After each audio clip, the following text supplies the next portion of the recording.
Hey, we're snappers, this is Tortimer the Great. Welcome back to another exciting episode of Pokemon Showdown Low Cup Battles.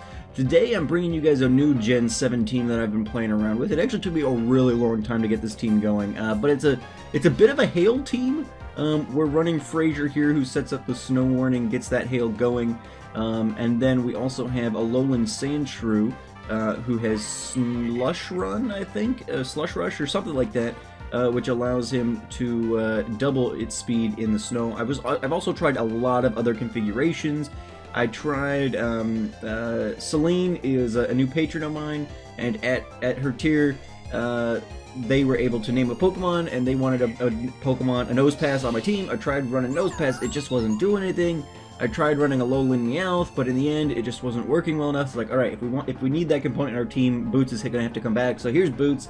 Pele, the Salandent. I wasn't originally planning on having Salandent on this team, but having some issues with steel types and things like that, so lots and lots, at some point Scraggy was on the team. Like, there was a lot of configurations that went into building this team, a lot of iterations, and it took a really long time to finally get a team that could effectively work, and I think this team is almost there. I don't think we're quite there just yet. You're going to see that a lot of these battles are pretty close, but I think we're on the right track at the very least. So I wanted to get this out to you guys so you could give me a bit of feedback potentially if you guys have any ideas on what I could do to make this team run a little more efficiently, because I've done a lot of testing and not all of it has been super useful.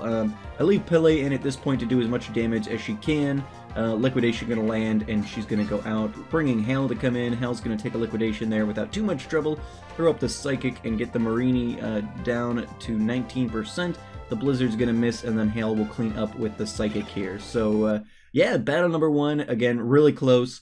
Let's see what happens in battle number 2. Alrighty guys, battle number 2 sees us leading off with Boots up against Lickitung.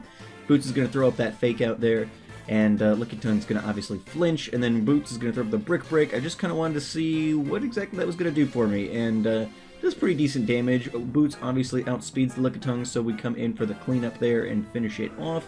Boots down to 28%, Snivy switching in. Gonna throw up the knockoff here because I know these things are usually difficult to kill, so I figured, well, let's go ahead and use Boots to the best of our ability, and we'll finish off the Snivy there. And then Frazier's going to come in. Frazier's going to throw up the Blizzard and finish off Snivy. Frazier's running the Choice Scarf. Going to switch on out then at that point. Hermie, the Alolan Sandshrew, is going to switch in, and Honedge is going to throw up the Swords Dance. Hermie's going to get a good Earthquake off on the Honedge, but the Sacred Sword's going to come in and finish off there. As soon as I switched Hermie in, I was like, ah, crap, Sacred Sword. Yeah. Nipper then going to switch in, going to throw up the Earthquake there and finish off the Honedge. Take a little damage from the Hail. Dewpider switching in at that point then, so Nipper going to switch out, bringing in Hal. Leech Life with its boosted power doing some good damage to Hal considering the Steel typing.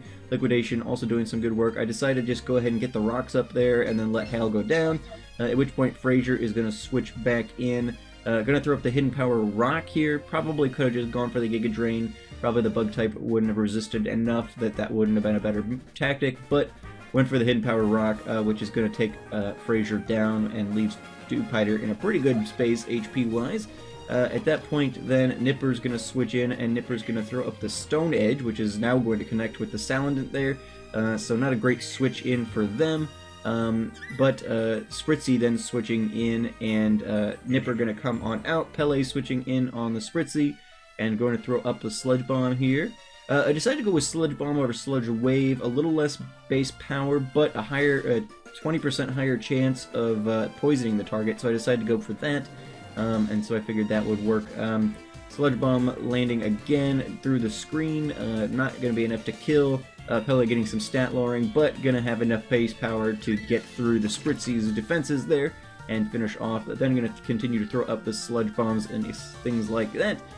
Just doing some damage in preparation for Nipper coming back in and throwing up the Stone Edge once again, finishing off the Dewpider. So, again, another very close battle, definitely not any kind of dominant force at this point, and I would be very interested in hearing what feedback some of you guys might have for it, because, again, this is a new team. I just kind of threw together a lot of Pokemon I've never used before.